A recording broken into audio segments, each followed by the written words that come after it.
Welcome to the Robertson Media Center Audio Studio. The Audio Studio is held in room 322 in Clemens Library, floor 3. The door to the Audio Studio remains locked at all times, and you'll need an RMC consultant to let you in. The studio is set up so that anybody can record a podcast, work on a media project, or mix a full band. We have 2 sound booths, an electronic drum kit, a keyboard, 3 guitars, a bass, a DJ controller board, an Ableton MIDI board, podcasting mics, and so much more. Any student, staff, or faculty member of the University of Virginia can book a time in the audio studio. To do this, they should go to the RMC website, library.virginia.edu/RMC, then click View Spaces, then RMC Audio Studio, and finally choose an open time slot. You'll have to fill out a few questions about how you're planning to use the space in order to complete the booking process. Basically, the way that the audio studio works is that all the inputs for the microphones and instruments connect to an audio interface.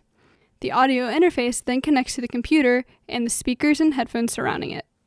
Input 1 is the auxiliary microphone by the computer, 2 is the microphone in the booth, 3 and 4 are the stereo drum kit, 5 through 8 are the podcast table mics, and 9 and 10 are open for any patron to plug in whatever instrument or microphone they would like. To make sure that all of the mics are giving signal, see if the green light is bouncing on the audio interface when you use that microphone or instrument. If the green light does not show up, that means that the input is not correctly connected to the interface. This probably indicates that something got accidentally unplugged. The input numbers on the interface correspond to its channel number in any audio editing software. So, if we look at GarageBand, for example, we need to connect each track to the correctly numbered microphone channel.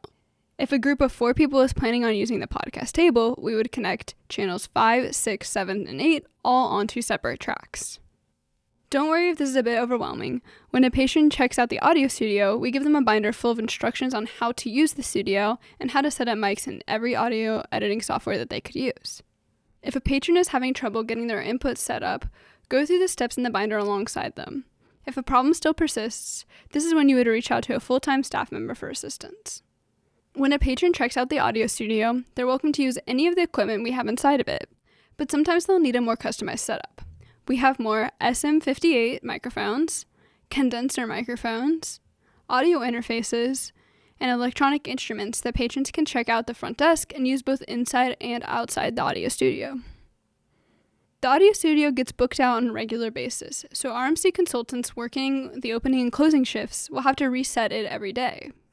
By the front desk computer, there's a small white binder with the reset instructions. Whenever you open or close the RMC, you will have to walk through the audio studio and make sure everything is put back correctly. The binder will guide you step by step through everything that you need to check. The daily checklists also have a place for RMC consultants to check off that each part of the audio studio reset was done correctly.